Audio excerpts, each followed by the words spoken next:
Bonjour à tous les amis, j'espère que vous allez bien, que tout se passe pour le mieux pour vous. Aujourd'hui, je suis avec un nouvel invité, Willian. Franchement, c'est un plaisir que tu sois sur ma chaîne aujourd'hui. Je pense que les gens vont apprendre à te connaître petit à petit. C'est un plaisir de t'inviter aujourd'hui et n'hésite pas donc à te présenter.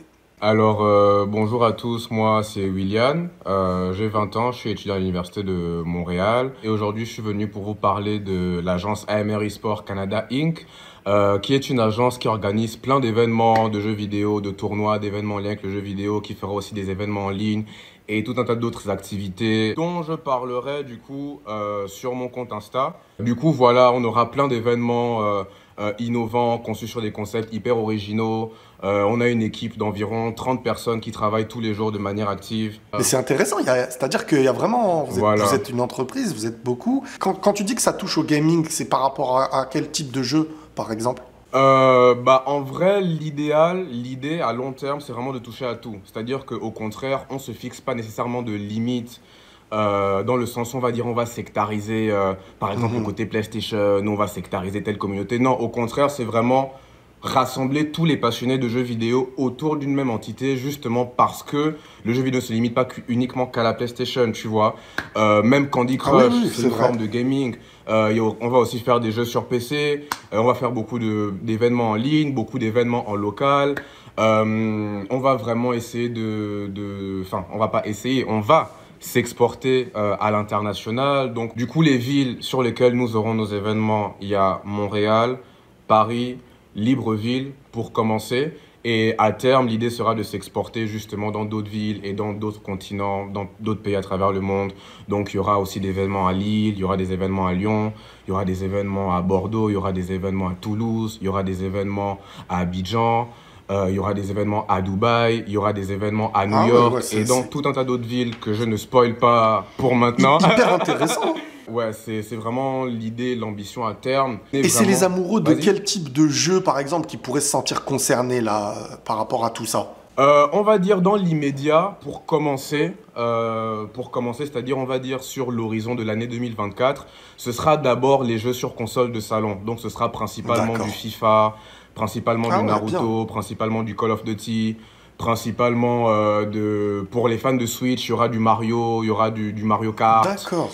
C'est d'abord console de salon, mais à terme, parce qu'en fait, comme j'ai dit, l'idée c'est vraiment d'exporter les concepts. On aura aussi des mains dans tout ce qui va être League of Legends, jeux sur PC. Ça, en fait, si tu veux, c'est un domaine sur lequel, vu que je m'y connais pas personnellement, j'ai pas encore trop de visibilité dessus, tu vois, parce qu'en fait, justement, je suis champion du Gabon de FIFA. On y vient. Donc je m'y connais. On y vient.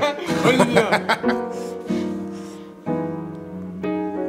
L'idée, c'est d'abord de promouvoir l'excellence, tu vois, à travers une multitude de champions. Si tu veux, c'est la compétitivité et c'est l'affrontement régulier qui fait vraiment ressortir les meilleurs, dans le sens où justement, l'idée en fait d'organiser les tournois régulièrement, c'est pour avoir soit une personne qui va tout rafler et donc qu'on pourra nous envoyer dans les plus grandes compétitions internationales.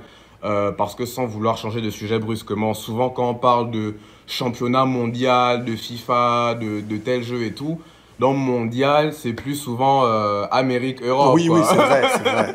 Tu vois, c'est plus souvent, tu te dis Coupe du Monde, mais tu vois que des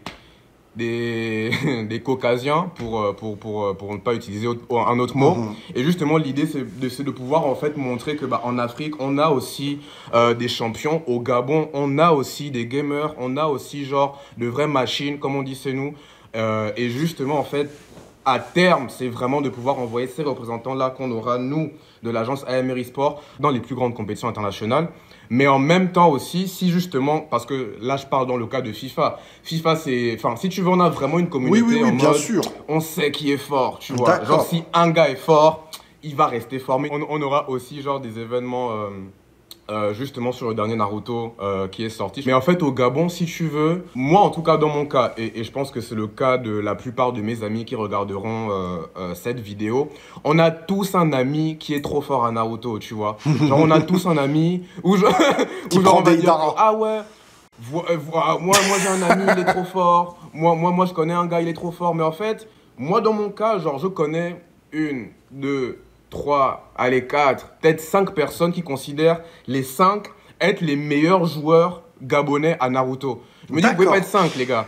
Mais Tu vois? toi, pour revenir à toi, t'es quand même champion FIFA, mais tu es champion FIFA du Gabon.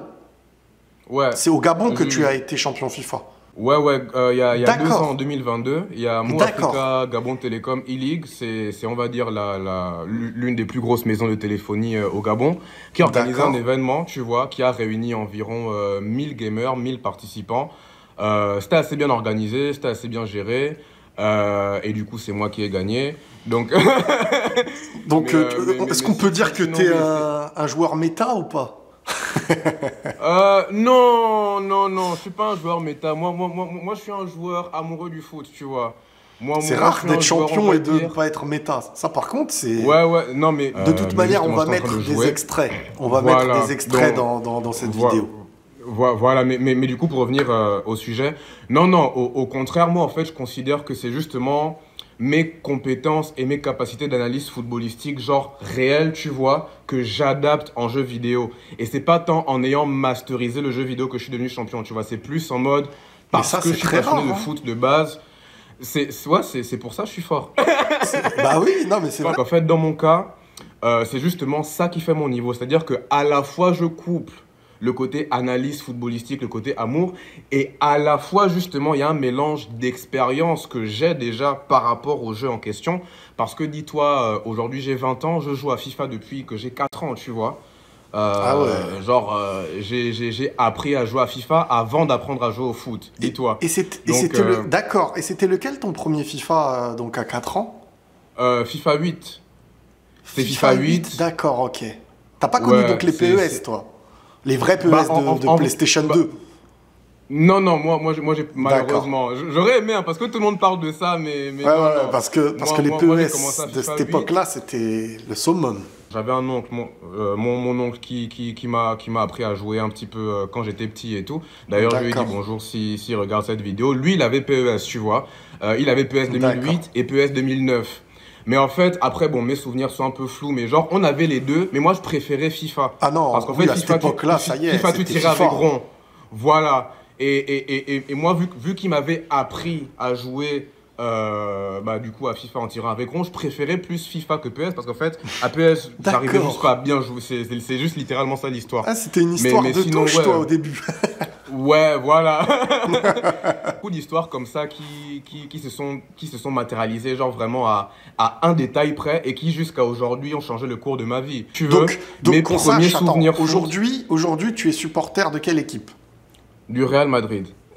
D'accord, d'accord, ok. Tu vois, Ok, genre la justement Roja. mes premiers souvenirs foot, mais le match qui m'a vraiment donné, enfin le match, on va dire les matchs qui m'ont vraiment donné l'amour, tu vois, la passion que j'ai pour le foot, c'est pendant la Coupe du Monde 2010. Et en fait, moi justement, c'est dans ces moments-là, tu vois, à cette époque-là, que j'ai commencé vraiment à développer, enfin, j'ai pas envie de dire genre mes premières compétences, machin, parce qu'en fait, ce serait déjà de 1, spoiler la fin de la vidéo, et puis de 2, ce serait mentir de dire qu'à l'époque, j'étais déjà un Guardiola et tout. Non, j'avais 4 ans, tu vois, genre, On a j'applaudissais un comme enfant tout le monde, stratège. tu vois. Mais en fait, si tu veux, j'ai appris à plus regarder, on va dire, le jeu que le ballon, tu vois. Parce qu'en fait, Ok. vu qu'à cette époque-là, j'ai vraiment commencé à regarder le ballon, d'où l'amour de la Roja. Genre, je voyais comment, genre, tu vois, le tiki-taka, ils font Ah des bah, passes, ouais, t'as c'est clair Iniesta, que là, t'as c'était, Xavi, t'es- c'était de la ça, géométrie, mon le amour, truc, hein.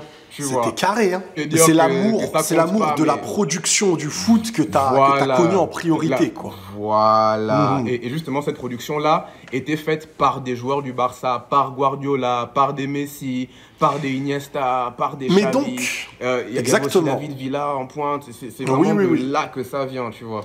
Mais donc, qu'est-ce qui t'a fait basculer de cet amour du foot, de la production du Barça, C'est une au excellente Real question. Madrid, en vrai? Parce que t'aurais pu Cristiano basculer vers Ronaldo. City. Ah, voilà, il y a un Cristiano joueur. Ronaldo. D'accord, ok. Voilà. Cristiano Ronaldo sur FIFA 12, il était monstrueux. Ah, c'est vrai, c'est vrai. Il c'est était vrai, c'est vrai. monstrueux. Et en vrai, genre. FIFA 12, ah, j'avoue, c'était incroyable. FIFA 12, CR, il était monstrueux. Genre, moi, la Décima, franchement, pour moi, c'était la révélation que mais ce joueur-là est juste. je ne saurais expliquer, mais c'est Cristiano Ronaldo qui m'a fait aimer le Real. Après, bon, Oui, forcément, en Cristiano, de grandissant à toute terme, manière. c'est l'amour du maillot. Agrandissant à terme, c'est le beau football aussi que Ancelotti faisait à l'époque. Oui, Moi, en fait, je considère, bon, en vrai, parce que aussi, si tu te rappelles à l'époque, enfin à l'époque, genre, c'est moi qui suis jeune, désolé, désolé. Si tu vas à l'époque, il y avait un gros duel Cristiano-Messi, et en fait, tu pouvais pas tu pouvais pas danser genre entre deux chaises, tu vois. Genre c'était soit l'un soit ouais, ouais, l'autre. Et c'est ouais. vraiment en fait le style de jeu de Cristiano Ronaldo. Parce qu'en fait, Messi, si tu veux, lui, à mes yeux, il était genre intégré dans le système, tu vois. Genre il était parti du système, tu vois, du système Oui, Barça. C'est-à-dire oui, que oui, dans le oui. tiki-taka, Messi, tu vois. Alors que pour moi, Ronaldo, il faisait le système Real. Exactement, Je sais ouais, pas ouais. si tu vois la différence. Ouais, ouais, si, je suis assez d'accord. En fait, moi, ce que Voilà. souvent j'ai pu dire par rapport aux deux, c'était que Ronaldo, en fait, tu sens que Ronaldo, tu peux le mettre n'importe où, d'une certaine manière. Là où Messi, tu sens que son potentiel va être au mieux dès qu'une équipe aura la possession, elle aura cette domination. Et Messi, en fait, s'intégrera dans son plein potentiel. Là où je trouve qu'un Cristiano, c'était un élément, on va dire, plus... on l'avait en plus, c'était l'argument de l'époque. Ronaldo à Manchester a tout gagné, au Real a tout gagné. Messi, c'était que au Barça. Tout le monde attendait un peu de voir ce qu'il pourrait faire ailleurs, quoi. En vrai, je suis totalement d'accord avec ce que tu dis. Et effectivement, en fait, je pense vraiment que Ronaldo, c'est le genre de joueur que tu mets partout. Bon, à son prime, hein, à son prime Oui, oui, vraiment. bien sûr. Un gars, vous pouvez faire 90 minutes, l'équipe est nulle, tu vois. À la fin, genre, lui, en fait, il a tellement, genre, on va dire la hargne, en fait, genre, de vouloir son but, de vouloir. Genre, en fait, il n'est pas tranquille. Genre, c'est vraiment plus le côté mental, tu vois, Oui, oui, oui, qui c'est un en autre. permanence le pousse à vouloir son but. Là où en fait je trouve que Messi, lui, il est plus en mode, il bonifie le jeu des autres, tu vois. Il a ses coups de génie, mais il n'a pas le mental de vouloir son but, tu vois. À mes yeux, si vous êtes 11 à être nul, vous perdez, tu vois. Parce que Messi a fait un mauvais match, vous perdez.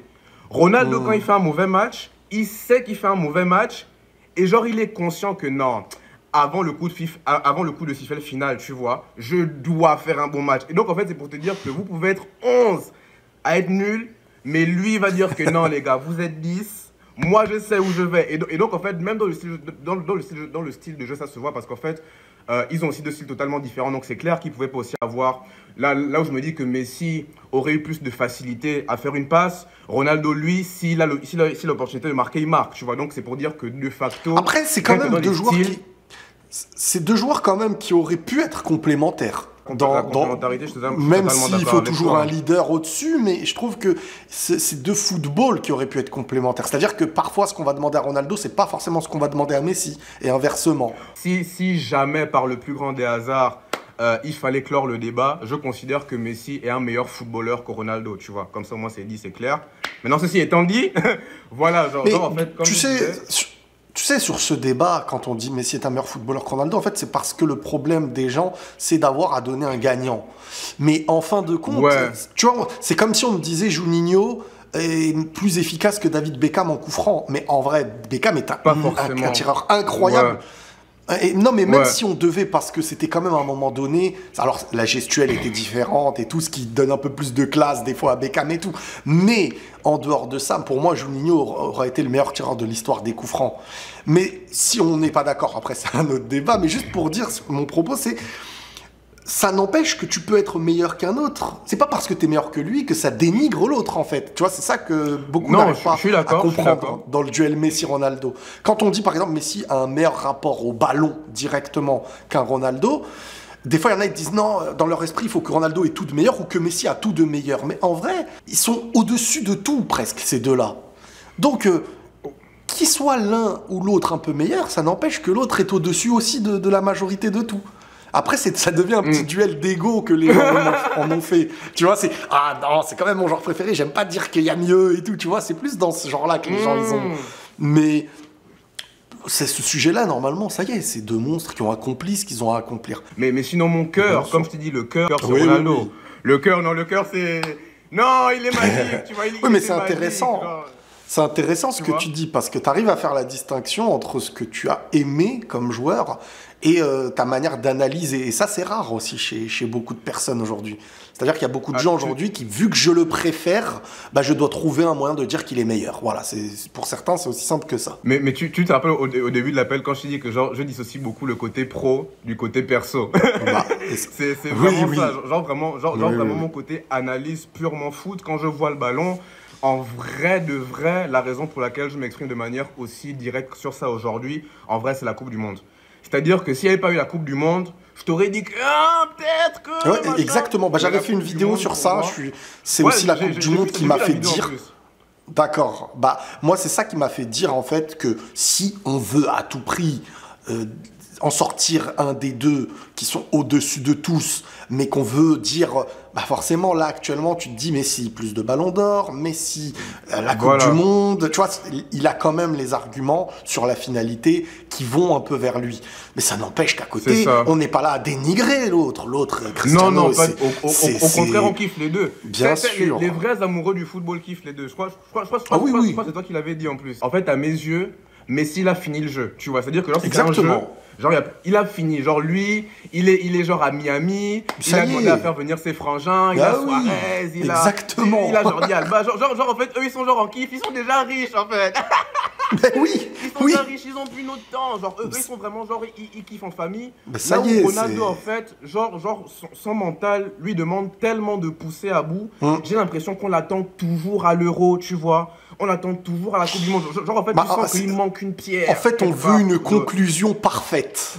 Voilà. Là où la en fait, conclusion il a déjà eu sa conclusion. On a tellement normalisé ce qu'ils ont fait qu'aujourd'hui, on veut leur tenir rigueur du fait qu'ils peuvent plus le faire. Alors qu'en fait, au contraire, dis-toi, aujourd'hui, genre, tu vois, le classement genre Ligue des Champions, je crois que Mbappé, Haaland, ils ont 6 buts chacun. Ça paraît dérisoire. Tu te dis, mais les gars, on est genre en mars, vous avez que 6 buts. Exactement. Tu vois ce que je veux dire? Alors qu'en fait, c'est ça le foot, c'est ça la vraie vie, tu vois. C'est pas les mangas, c'est pas les jeux vidéo.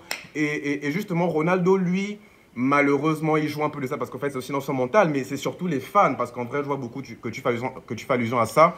C'est toujours les fans et les communautés sur Twitter, genre qui sectarisent en disant que tel est fort, tel est nul. Mais ils se basent sur des arguments, on va dire, de carrière. Ronaldo, il a peut-être plus genre le coffre nécessaire, il a peut-être plus genre la technique nécessaire pour pouvoir pousser son équipe à avoir un trophée. Chapeau pour ce qu'ils ont fait. Et maintenant, on a un football actuel et il y a des gens peut-être qui ont du mal à passer à cet autre football.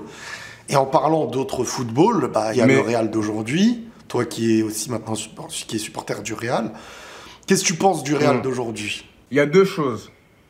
Il y a le côté terrain et il y a le côté entreprise.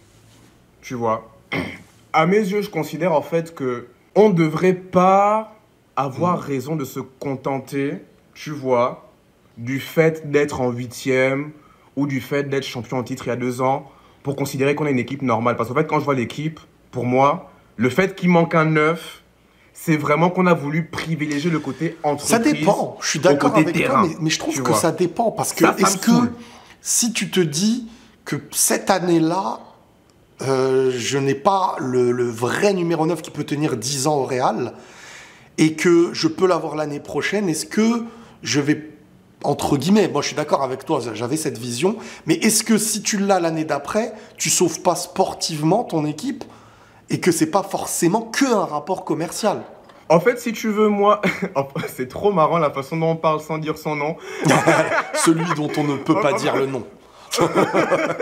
Voldemort. Exactement. En fait, si tu veux... Dans ma vision des choses, je me dis qu'il n'y a que la fin de la saison qui pourra nous le dire.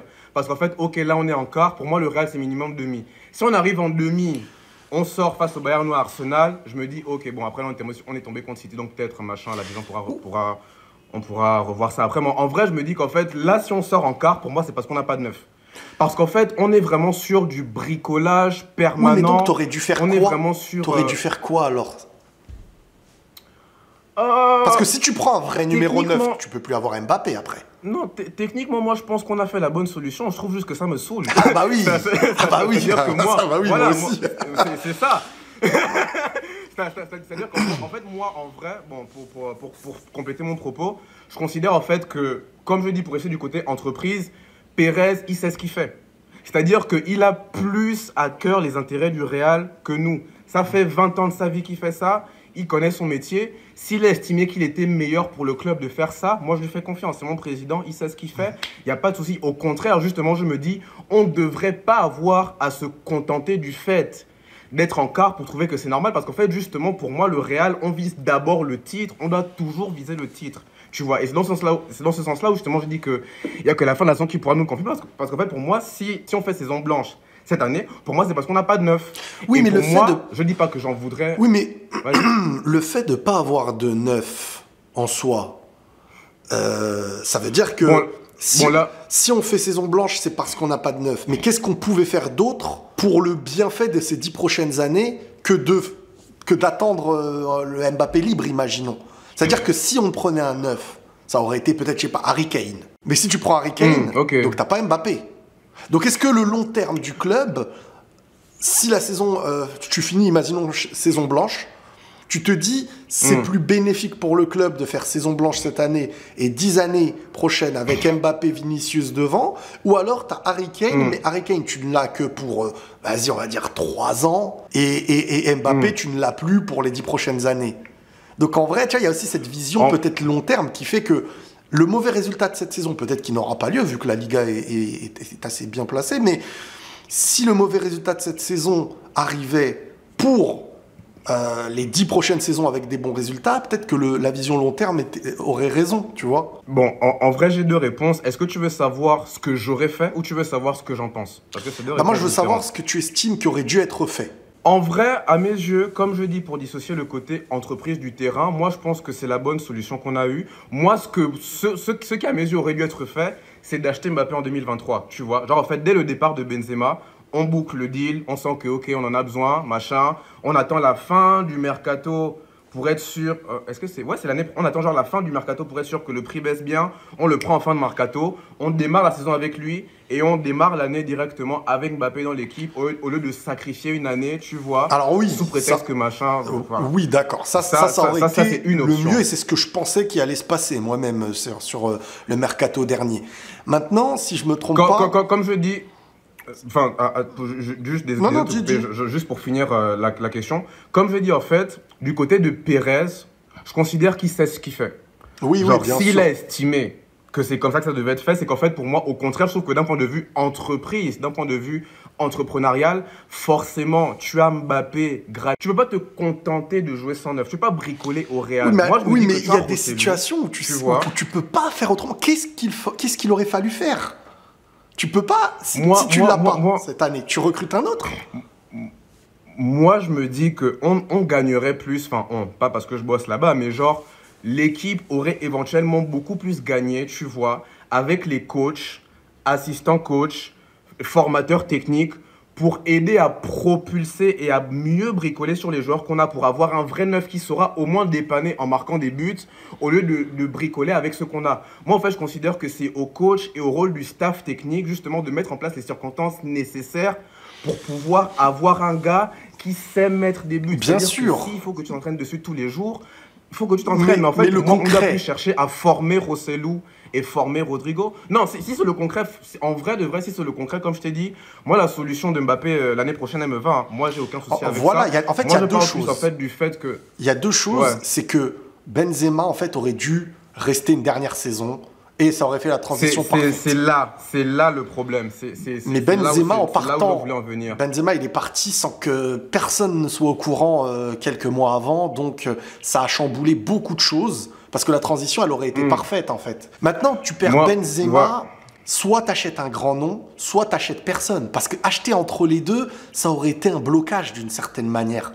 Mais du côté terrain, est-ce qu'on se laisse le potentiel malheur de faire saison blanche ou de se faire éliminer face à City parce qu'on n'a pas de neuf, alors que tu as eu genre 8 mois d'avance pour former Rosselló, l'entraîner à marquer, former Rodrigo, l'entraîner à marquer. Vini n'est pas devenu bon joueur du jour au lendemain. Il a eu des coachs, il a eu des conseils, il a eu Benzema pour l'épauler. Aujourd'hui, qu'il n'y a plus genre bon, bah, si, t'as encore Modric et Kroos, mais genre, en attaque, t'as personne pour mener le lead de l'attaque. Vinicius n'est pas encore assez expérimenté pour se permettre lui-même de former d'autres joueurs parce qu'il est déjà dans sa progression, lui-même dans sa phase, tu vois. Oui, mais quand Rodrigo, tu dis... il est trop jeune. Quand tu dis former à marquer des buts, c'est dans quel sens? En gros, on n'achète pas d'attaquants et on forme des joueurs à marquer des buts. Par rapport à ma conception globale que j'ai du foot, je me dis en fait que, tu vois, par exemple, si tu as Vinicius, tu vois, à gauche, tu as Bellingham en faux neuf, tu as Rodrigo à droite. Ouais. Tu peux avoir une animation offensive, Ouais. tu vois, parce que tu as genre t'as un triangle, machin, machin, machin. Aujourd'hui, en fait, ce qu'on a, malheureusement, la plupart des cas, c'est qu'en fait, le Real joue plus, et ça aussi, je crois que tu l'avais dit dans tes vidéos, joue plus en fait par petit triangle, Ouais, tu exactement, vois, par ouais. petit montage. Oui, oui, oui. Genre, on est plus en fait dans le bricolage, Oui, tu oui, vois, oui. et on compte plus sur les capacités individuelles, techniques, tu vois, de chaque joueur. Et il n'y a pas vraiment genre de tactique générale qui mène au but, en fait. Oui. Moi, en fait, là où je veux en venir, en fait, c'est que je suis plus... J'ai rien contre Rosselló, j'ai rien contre Pérez, mais je suis beaucoup plus critique à l'égard du coach et du staff technique, tu vois, plutôt que par rapport aux joueurs. Parce qu'en fait, moi, je me dis qu'en tant que coach, par rapport au fait que, imagine contre City, tu vois, Oui. on se fait manger à la possession, Oui. tu vois, on se fait manger au milieu, on doit jouer que avec des relances et des contre-attaques. Ah oui, non, mais moi je suis d'accord, ça va être un petit poids, hein, ce truc-là. Ça peut être un pour gros moi, poids. Pour moi, ce jeu-là, il ne gagne pas avec des champions. Oui. C'est-à-dire que Enfin, pour moi, ça le jeu dépend, de la ouais, relance, il ne gagne pas avec des champions. Oui, si tu tombes contre un City qui est... Mais après, Tu vois. hormis City, je pense que tout le monde peut être battu par le Real. Oui, parce que là forcément, j'ai d'abord voulu dissocier en fait le côté objectif que j'ai au regard de la situation. Mais si en vrai de vrai, pour moi, on va gagner. C'est-à-dire en fait, moi j'ai cœur qu'on gagne. Moi justement, genre je dis, si on gagne pas, à mes yeux, ce sera à cause de ça. Mais sinon, en vrai, moi je pense vraiment que au contraire, le Real en Ligue des Champions, ils ont cette forme de transe, ils ont cette forme d'expérience qui fait en sorte qu'ils peuvent battre n'importe qui uniquement avec le pouvoir de l'amitié, la détermination. On est tous trop forts. C'est genre, pour moi, ils sont capables de le faire. Et justement, j'ai envie qu'ils le fassent. Mais en fait, je me dis, c'est pas une vie. C'est-à-dire que tu vis pas comme ça. Genre, ça fait 3 ans, on fait ça. Tu vis pas comme ça. Genre, tu vois, là en vrai, c'est parce que Mbappé arrive que ça nous sauve. Mais c'est pour dire en fait que je dissocie vraiment le côté critique que j'ai par rapport à la situation et le côté supporter. Parce que si je parlais en tant que supporter, j'aurais pas été objectif, tu vois. Mais si en vrai, le cœur de supporter, tu me demandes mon avis, pour moi, le Real, il gagne avec des champions. Parce que pour moi, le Real gagne chaque année. Pour moi, le Real doit gagner chaque année. Le Real, genre, s'il gagne pas, c'est une faute professionnelle. Justement parce que c'est ça le Real. Oui, mais après, je pense que on peut rassembler les deux côtés, supporter et rationnel. Le supporter, il va encourager, il va vouloir, mais dans le vouloir et l'encouragement, tu sais très bien que si tu joues avec ton équipe C, que tu vas encourager et vouloir la victoire, tu sais très bien que ton équipe C, elle joue contre un City A, tu vas pas dire on va les battre. Tu vois ce que je veux dire? Pour moi, ça va ensemble. Je vois ce que tu veux dire, et c'est pour ça que genre, je dis que c'est dommage de jouer contre un City A avec un Real C. Autant se faire un Real A. C'est là où je vois. Oui, mais maintenant, la manière de faire le Real A, surtout pour avoir le Mbappé, parce que pour dire les choses, c'est avoir Mbappé, le Real a fait en sorte que ça soit cette année, parce que c'était pas possible autrement. Ça dépendait de plein de choses, en fait. Et l'année dernière, pour toi, pourquoi ils n'ont pas fait le Real, ils n'ont pas fait Mbappé l'été dernier? S'ils pouvaient le faire à tes yeux, c'est pour quelle raison? Comme je dis, du côté entrepreneurial, du côté commercial, tu peux avoir Mbappé gratuit, tu l'as gratuit. Pérez, il est plus intelligent que nous, c'est tout. Pour moi, en vrai, je me dis, c'est... Oui, mais est-ce que le côté commercial n'est pas lié au côté sportif aussi? Moi, je pense pas. Mais regarde, je pense pas parce qu'en fait, moi... Excuse-moi. Donc, en fait, regarde, le Real, ils économisent 150 voire 200 millions sur Mbappé. Ça te permet d'être plus à l'aise financièrement si tu as un autre joueur à acheter. Et tout ça contribue au bienfait du sportif. Et c'est Rosselló qui sont partis acheter. Non, mais Rosselló, il coûte combien? Il coûte pas le prix du transfert 150 millions de rab. Justement, c'est mon point. C'est-à-dire que si tu veux hypothéquer une année pour avoir Mbappé, c'est moi en fait c'est le côté hypothèque, moi c'est le côté sacrifice d'une Mais année. je suis d'accord avec toi. Un joueur, moi en fait c'est plus sur ça, moi je suis totalement moi aussi, je suis d'accord avec toi. Mais la question c'est. En fait, on dit la même chose, mais genre sous deux angles différents en fait. En fait, c'est clair J'ai que. l'impression. Même j'en ai fait plein de vidéos, je me disais. C'est une dinguerie de ne pas être assuré d'avoir Mbappé et en même temps de te sacrifier. Mais peut-être qu'en vrai, ils étaient assurés d'avoir Mbappé. Sauf que c'était pas pour tout de suite. Tu sais, genre, j'ai vu une interview, je crois que c'est Élise Lucet récemment. Mbappé, il est même pas au courant des détails de son propre contrat. C'est pour te dire que c'est tellement pas lui qui gère ça, genre c'est l'entourage, la mère, l'avocat, le machin, que forcément, Pérez, s'il a confiance au fait qu'il aura Mbappé, moi, comme je dis, il a plus à cœur les intérêts du Real que nous. Donc, nous, on ne peut que regarder et accepter parce que forcément, le gars, il a 20 ans d'expérience, quoi. Le gars, c'est le parrain. Il a fait Figo. Ouais. À partir du moment où tu fais Figo, tu peux faire n'importe qui. Moi, en fait, c'est dans ce sens-là où justement, je dis que je suis d'accord avec toi et je comprends totalement ce que tu veux dire. Et c'est justement pour dissocier ce côté-là que je parlais uniquement du terrain. Je me dis que le côté terrain, pour moi, aurait pu avoir des améliorations. Mais sinon, tout le côté reste du Real. Non, moi, je suis d'accord. Au contraire, si tu veux, je vais essayer de retrouver genre des screens de tweets. Mais j'ai des tweets où depuis 2022, moi, j'annonçais que Mbappé allait venir au Real. Hein, oui, parce non. que tout le monde, enfin, je dis pas tout le monde savait, mais en fait, c'était évident, sûr, en fait. Bien sûr. Non, mais en fait, on a confiance en Pérez. Le seul détail, en fait, sur lequel on diverge un peu, c'est simplement... Bien sûr que le constat de faire une année de sacrifice, c'est l'alternative. Le constat de faire une année de sacrifice, sur le moment où tu l'as fait, si elle a des résultats négatifs, forcément, tu t'es dit, bah oui, mais c'est normal, on joue sans numéro 9, qu'est-ce que vous voulez qu'on fasse c'est là où je voulais en venir, que depuis septembre, on aurait dû régler ça. Mais comment on le règle? Maintenant que je me Moi, c'est ça que j'arrive pas à comprendre. Sans sacrifier l'arrivée d'un Mbappé. En fait, moi, je me dis que je préfère jouer avec un 9 nul que jouer sans faux 9. Ah oui, bah alors là, ouais, d'accord. Donc en gros, toi, tu serais pour un Joselu titulaire. Entre autres, tu vois. En tout cas, dans la position, même si c'est pas Joselu, mais il te faut un positionnement d'un numéro 9. Ah oui, bien sûr. Exactement. Oui, ça, je le vois dans la...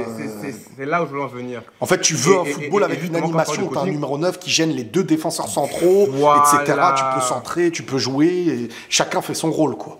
C'est ça. Oui, bien sûr. Parce qu'en fait, c'est là où je voulais en venir. Et justement, quand je parle de stats, c'est qu'en fait, pour moi, je me dis que mais si le gars, il est nul, il est au Real, quoi. Vous avez des coachs, vous avez plein de gens, vous avez... Genre, formez-le, entraînez-le. Genre, tu ne deviens pas mais c'est pas non plus en restant Je comprends exactement ce que tu veux dire. Mais est-ce que il n'y a pas eu les deux alternatives possibles et dans la stratégie, avoir un milieu dense et un Bellingham assez efficace, c'était pas plus bénéfique pour une domination d'avoir vraiment une équipe comme celle-ci, que c'est ce que tu peux faire de mieux? Est-ce que toi tu penses que ce Real-là, avec ce qu'ils ont, ils peuvent avoir une animation avec un vrai numéro 9 et faire mieux? C'est ça, est-ce que c'est pas peut-être le mieux qu'on peut avoir actuellement? Moi je pense en fait que le Real ne s'est jamais empêché d'avoir des compos A et des compos B. Et justement, ce serait réducteur en fait de devoir considérer, comme je dis, la situation actuelle nous convient. Parce qu'en fait, pour moi, je me dis, là, face à City, ça va être chaud. Tu vois. Mais face à City, même avec un 9, ça aurait été chaud. Mais tu vois que justement, face à City, avec un 9, tu peux avoir un corner en dernière seconde, tu vois, qui met une tête, tu peux avoir un centre, tu peux avoir un coup d'éclat. Bien sûr. Alors que si tu as genre uniquement... Bon, après, forcément, les individualités peuvent faire des coups d'éclat, forcément. Comme je dis, ce sera plus aux joueurs, tu vois, de se surpasser. Mais en fait, moi, je me dis que du côté du coach, il peut mieux faire, en fait. Moi, c'est là où je veux en venir. C'est qu'en fait, si tu es mangé au milieu et que tu joues qu'en relance, il faut qu'au moins, à l'issue de cette relance, tu puisses au moins avoir un centre qui mène à un truc. Il faut qu'au moins, tu puisses avoir quelqu'un dans la surface prêt à marquer. Moi, c'est là où je veux en venir. Ouais, je comprends très bien. Mais même moi, des fois, ok, ça marche 75% du temps, mais est-ce que ça marche pour gagner des titres? Parce qu'il faut gagner des titres, c'est le Real, il faut gagner. Après, quand même, ils font la Super Coupe et plus là, ils sont bien placés pour prendre la Liga quand même. Je veux dire, c'est pas chaque année que tu prends une Ligue des Champions. C'est pas assuré, mais bon, on sait jamais après. Mais... Oui, enfin... T'as déjà fait moins bien avec un numéro 9 aussi. Je suis d'accord avec toi. Tu vois? Non, moi, je suis d'accord avec toi. Et c'est pour ça en fait, que je dis aussi vraiment ma perception des choses. Genre le côté... bien sûr. Comme je parlais du côté critique. Mais sinon, en vrai, je suis d'accord avec toi. C'est satisfait, il n'y a pas de souci. Juste sur le détail du numéro 9 et de l'animation, en vrai, c'est l'après-match qui donne raison ou tort. Dans le sens où, si le fait d'avoir eu un milieu dense a fait que tu gagnes contre City et de ne pas avoir de 9 n'a pas eu d'impact négatif, on reviendra sur l'aspect de c'est la victoire de la compo. Là où, si tu perds comme ça, on va dire, c'est vrai que avoir un numéro 9 aurait permis des choses, mais peut-être qu'avoir le numéro 9 à un milieu moins dense aurait eu l'impact négatif du milieu moins dense aussi. Tu vois ce que je veux dire ? C'est-à-dire que sur l'aspect corner, jeu de tête et tout, tu te dis, voilà, j'ai un attaquant, là, c'est bien. Mais est-ce que sur les autres aspects, le pour et le contre, il y a plus de pour d'avoir cette compo pour Ancelotti ? Bah, en vrai moi, je trouve ça dépend. Est-ce que tu considères que l'après-match est plus révélateur de la santé de l'équipe que l'après-saison? Parce que tu peux faire un bon match face à City, tu vois, Bah, ça dépend. et toujours faire saison blanc, enfin. Oui, mais si tu fais une superbe saison et que le problème n'est pas lié à ta compo, mais que contre City, tu sors, est-ce que ça veut dire qu'une autre compo contre City aurait fait de toi le gagnant ? Alors que ta saison, elle montrait des bonnes choses. C'est dans ce sens. C'est dans ce sens-là où justement je considère que nos saisons montrent des bonnes choses plus sur du bricolage, plus sur des petits espaces, des petits jeux, et pas genre sur un jeu tactique qui pourra gagner face à une confrontation tactique en retour, tu vois. Après, l'exemple City comme City, exemple, c'est mais en vrai, compliqué. même quand on affronte le Barça, moi je suis pas serein. Oui. En fait Mais- on a des effets au même moment. Mais genre, j'étais on a pas des effets au serein, même même, moment. même avec un Mais- numéro donc- 9. C'est ça que je veux dire. En vrai, moi j'aurais été plus serein de savoir qu'on a quelque chose sur quoi compter et pas genre. En fait, si tu veux, quand le Real joue, genre en fait, je sais qu'on va freestyler. Et c'est ça qui m'énerve. C'est-à-dire que le Real n'a pas genre, on va dire, Bah oui. de jeu fixe Bah oui. sur lequel on sait qu'il Bah oui, c'est ça, a des le bases truc. solides. Là où avant on avait Benzema, là où l'année prochaine on aura Mbappé, mais là Tu cette sais, année même avec on a rien, Benzema, tu vois. le Real, ils ont déjà Bon. été freestyle. Hein. C'est ça le problème, en Bon, fait. mais- Après, bien sûr je que suis si tu me d'accord, parles que mais d'une Benzema, phase c'est- où t'as un Benzema Prime, bon, c'est différent. Mais je veux dire, Bon, hormis... ouais. On a trop compté en tout cas sur les individualités et pas sur la tactique de jeu. Tu vois. Moi, en fait, je trouve que c'est ça qui est Moi, dommage. je trouve que cette C'est année, qu'on c'est quand compte même... sur le assez- coup d'éclat, on compte sur le coup de Cette année, génie. je trouve qu'il y a quand même quelque chose. Hein. Tu penses que si contre City, c'est pas Vinicius ou Bellingham qui Oui, marque, mais, on peut passer. oui, en mais vrai. frérot, c'est normal. Attends, on parle de City. City, aujourd'hui, on ne sait pas qui peut l'éliminer sur 2 Mais matchs. on parle aussi du Real. Mais on parle Oui, du mais Real, on parle d'un Real, parle comme du tu le Real. dis toi-même. On parle du Real qui, actuellement, pour moi, est quand même moins fort que City, même si c'est le Real. Justement, c'est ça qui est dommage. C'est qu'on ne devrait pas se contenter de dire ça. Oui, mais Parce qu'en on fait, parle d'un moi, Real je considère qui a que perdu- On a les moyens de faire On a mieux. perdu, le Real vient de perdre celui qui marquait la grande majorité des buts, comme quand le Real perd Cristiano, comme quand le Real perd un Suarez ou un Messi. Bon. Donc forcément, il y a une année où je veux dire, Vinicius est pas sur la fin de sa carrière, il est pas sur Bellingham, mais sur un début de carrière. Ouais, Donc il y a non. une construction de certaines choses qui fait que même dans cette construction et évolution, tu es quand même sur une saison où voilà, tu t'attendais pas à ce que Bellingham marque autant et tout. Mais l'année d'après, à partir de l'année prochaine, là, moi, je pourrais te dire, Ouais. que ce soit City ou n'importe qui, Ouais, je suis ouais, pas dans l'optique de dire plus fort, pas plus. Le Real doit tout gagner. Tu vois, là, je pense ok, comme toi. Bon, en fait, ça, en fait, on a le même avis, mais genre Oui, oui. sous deux prismes Exactement. différents, en fait, Ouais. parce que- Et on avait abordé hors caméra le sujet, je me rappelle, je me suis dit, on va y revenir. Les sujets Carvaral, les sujets Compo, les sujets. Bah oui, les moments qui fâchent. Oui. Oui. Ah bah oui.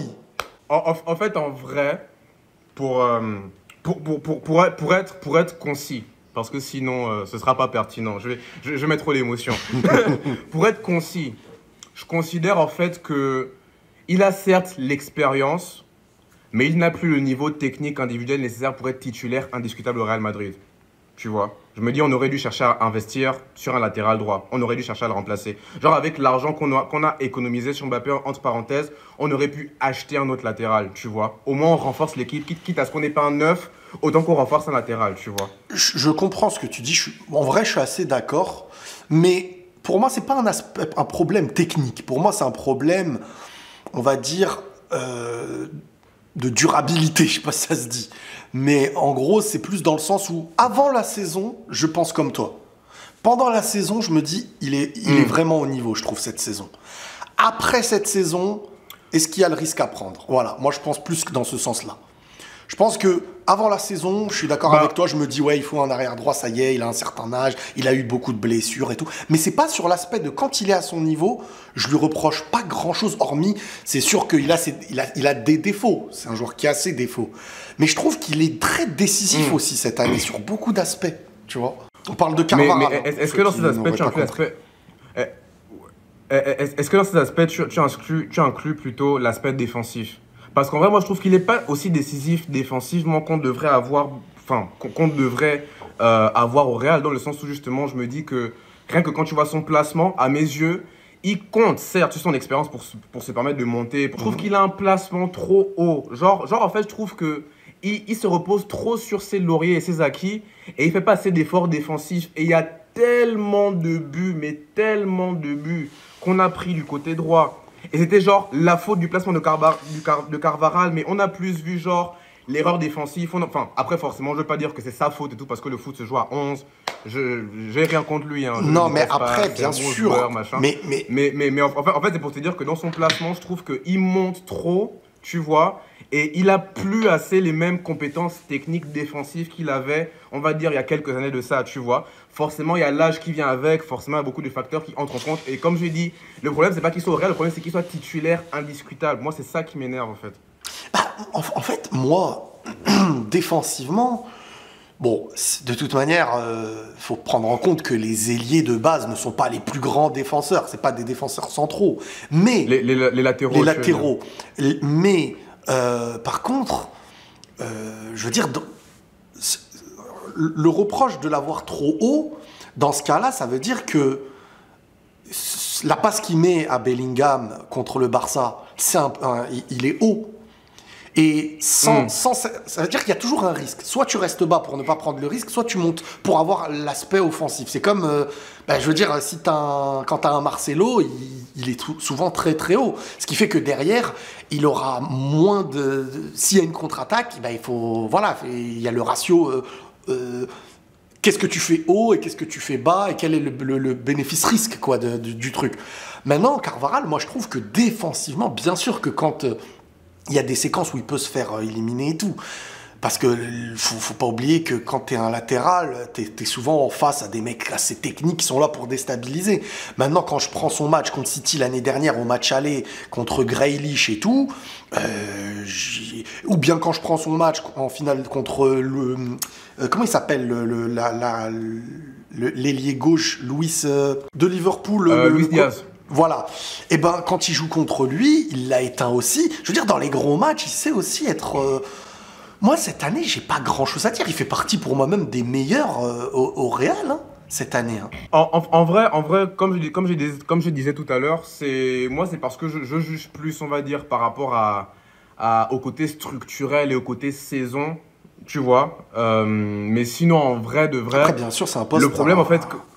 Le problème en fait c'est que quand je prends l'exemple de Marcelo certes il monte haut tu vois, mais quand il descend défendre il défend bien. À mes yeux Carvajal il monte haut mais quand il descend... Marcelo c'était pas non plus un grand défenseur hein. Je trouve mais c'était un grand attaquant. Ah bien sûr il avait les meilleures capacités offensives que Carvajal bien sûr, ça c'est clair. Carvajal il est moyen partout. Non Carvajal devant il a beaucoup de passes décisives hein. Mais bon, après, bon, je pense que c'est peut-être... Ok, en fait, vois ce que il tu n'a veux pas dire. la gestuelle très technique, il est un peu robotique dans son jeu. Je vois ce que tu veux dire. Il a un aspect un peu robotique. C'est pas le mec qui fixe un contre un, il élimine. C'est pas le mec à l'arrêt, il te lâche en centre à l'arrêt. C'est pas. Mais après, bien sûr, moi je peux pas promettre une saison l'année prochaine avec lui au très haut niveau. Ça c'est sûr, c'est autre chose. Oui, ça c'est autre chose. Ouais. Mais en tout cas, cette année, là où je ne l'attendais plus, moi, Carvajal, je trouve qu'il nous a surpris cette année. Maintenant, est-ce que cette surprise va durer ou pas? Là, après, c'est un autre sujet. Ouais, bon, c'est vrai que si on parle... Enfin, après, c'est vrai qu'en fait, dans mon cas, il y a beaucoup de choses que je peux dire, on va dire, du côté, comme je dis, critique, mais tant que sur le terrain, ça se passe bien, c'est vrai qu'il n'y a pas grand-chose à redire, genre, on va dire, dans l'immédiat. Ensuite, il y avait quoi comme sujet que tu voulais qu'on aborde déjà? Je t'ai envoyé une compo. La compo... Genre la compo idéale pour la saison prochaine. Compo avec Mbappé. Donc, elle va être affichée à l'écran. Donc on serait sur une attaque Vinicius Mbappé à 2 devant, Bellingham en 10, Tchouaméni... Ouais. Je l'ai trouvé sur Twitter, je me suis dit c'est une bonne et je voulais ton avis dessus. D'accord. Donc toi déjà t'en penses quoi? T'estimes que c'est une compo que tu voudrais, les joueurs tu les placerais et tout? Moi, je pense que la compo, elle est très bien. Dans le sens où, justement, ça te permet à la fois d'avoir déjà Davis qui pourra faire, justement, le va-et-vient. En fait, moi, je trouve qu'en termes d'animation, tu vois, la compo, elle est parfaite. Parce qu'en fait, je trouve qu'elle est malléable, tu vois. Tu peux à la fois écarter Vinicius, Mbappé, faire monter Bellingham qui va prendre de la profondeur. Ça lui permet, lui, de redescendre pour faire un petit peu le jeu au milieu en tant que 10. Kamavinga, il peut à la fois avoir la liberté qu'il aura dans tout ce qu'il a envie de faire au milieu, mais il reste sur son côté, gauche de prédilection. Donc, il pourra aussi défendre si, par exemple, Davis monte, Kamavinga revient, Vinicius, etc.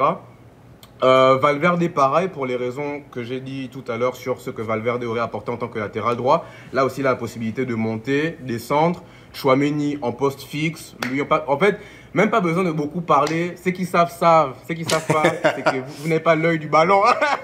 Mais Chouameni, lui, il bouge pas. Rudiger, Militao, pour moi, je préfère Rudiger à Alaba, à part si on prend un autre défenseur, mais en vrai, je pense que cela, ça va le faire. Et Courtois, Courtois, quoi. Donc, en vrai, moi, je pense que cette compo-là, elle gagne la Ligue des Champions. Après, bon, ouais, c'est potentiel Ligue des Champions, ça c'est sûr. Hein. Après, le foot, on sait jamais. on la ressentira l'année prochaine. Maintenant, écoute, moi, je pense... Alors, Vinicius Mbappé devant, je pense que ça va être ça.